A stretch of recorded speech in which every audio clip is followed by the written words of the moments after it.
Praise the Lord.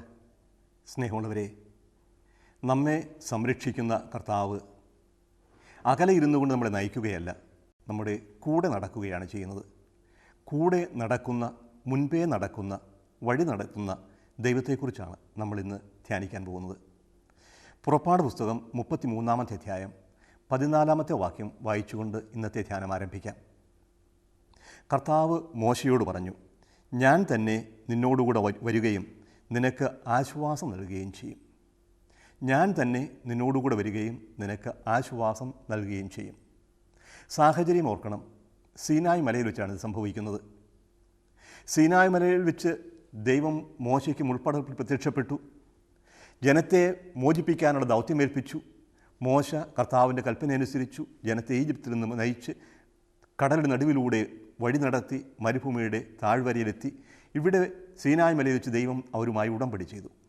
ആ ഉടമ്പടിയുടെ പ്രമാണങ്ങൾ എഴുതിയ കൽപ്പലകൾ സ്വീകരിക്കാനായി മലമുകളിൽ മോശ ദൈവത്തോട് നിച്ചായിരിക്കുമ്പോൾ താഴ്വരയിൽ ജനം കാളക്കുട്ടിയെ ഉണ്ടാക്കി ആരാധിച്ച് വിഗ്രഹാരാധന നടത്തി പാപത്തിലേർപ്പെടുകയായിരുന്നു. അതിൻ്റെ വലിയ പശ്ചാത്താപവും ആയി അതിനുള്ള മധ്യസ്ഥം ജനത്തോട് ക്ഷമിക്കണം എന്ന മധ്യസ്ഥ പ്രാർത്ഥനയുമായി മലമുകളിൽ ചെന്ന് യാചിക്കുന്ന മോശയാണ് കർത്താവിനോട് പറയുന്നത്, അങ്ങ് ഞങ്ങളോട് കൂടെ വരികയില്ല എങ്കിൽ ഞങ്ങളെ ഇവിടുന്ന് പറഞ്ഞയക്കരുത്. ജനം പാപത്തിലേക്ക് ചായ്വുള്ളവരായതിനാൽ ഞാൻ കൂടെ വരികയില്ല, അവർ നശിപ്പിക്കും എന്ന് കർത്താവ് പറഞ്ഞപ്പോഴാണ്, അങ്ങ് കൂടെ വരുന്നില്ലെങ്കിൽ ഞങ്ങളെ ഇവിടുന്ന് പറഞ്ഞയക്കരുത്. അതിന് കൊടുക്കുന്ന മറുപടിയാണ് കർത്താവ് മോശയോട് പറഞ്ഞു, ഞാൻ തന്നെ നിന്നോടുകൂടി വരും, ദൂതനെ അയക്കുകയല്ല, ഞാൻ തന്നെ നിന്നോടുകൂടി വരും, നിനക്ക് ആശ്വാസം നൽകുകയും ചെയ്യും. ദൈവം ഒരാളെ തിരഞ്ഞെടുക്കുകയും ഒരു ദൗത്യം ഏൽപ്പിക്കുകയും ചെയ്യുമ്പോൾ ആ ദൗത്യം നിറവേറ്റാനുള്ള കഴിവ് കൂടി ദൈവം നൽകാറുണ്ട്. പറഞ്ഞു വിടുകയല്ല, കൂടെ നടക്കുകയാണ്. അദൃശ്യനായി ശക്തിയായി ദൈവം കൂടെ ഉണ്ടായിരിക്കും. ഓരോ വഴിക്കവലകളിലും അവിടുന്ന് നിർദ്ദേശങ്ങൾ നൽകും.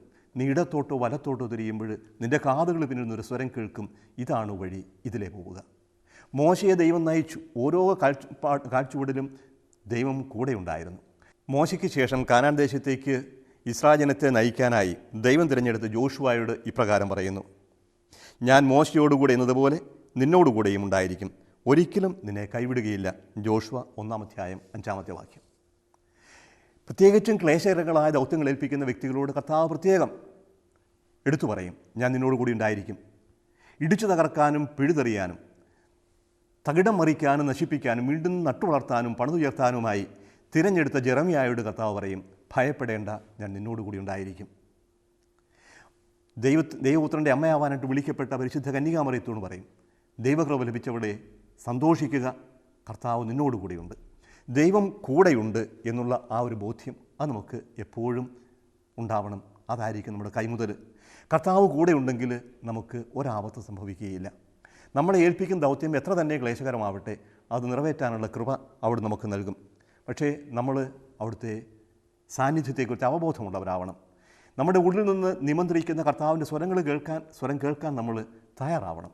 കർത്താവ് അകലെ നിന്നല്ല, ഉള്ളിൽ നിന്നാണ് സംസാരിക്കുന്നത്. അതുകൊണ്ട് മോശ കർത്താവിന് നിന്നതുപോലെ പ്രഭാതം തോറും ദൈവസന്നിധിയിൽ നിൽക്കാൻ സാധിക്കണം. അല്പസമയം പ്രാർത്ഥനാപൂർവ്വം ഒരുപാട് പ്രാർത്ഥനകൾ ചൊല്ലുകയല്ല, കർത്താവ് എൻ്റെ ഉള്ളിൽ പറയുന്നതാണെന്ന് കേൾക്കാനുള്ള ആ ഒരു സന്നദ്ധതയോടെ, ഏകാഗ്രതയോടെ, ശാന്തതയോടെ കർത്താവിൻ്റെ നിൽക്കുക. അപ്പോൾ നമ്മുടെ ഉള്ളിൽ നിന്ന് കർത്താവ് പറയും, ഇതാണ് വഴി, ഇതിലേ പോവുക. അത് സമാധാനത്തിൻ്റെ ആയിരിക്കാം, ആശ്വാസത്തിൻ്റെതായിരിക്കാം, ഒരുപക്ഷെ തെറ്റുതിരുത്തലിൻ്റെതായിരിക്കാം.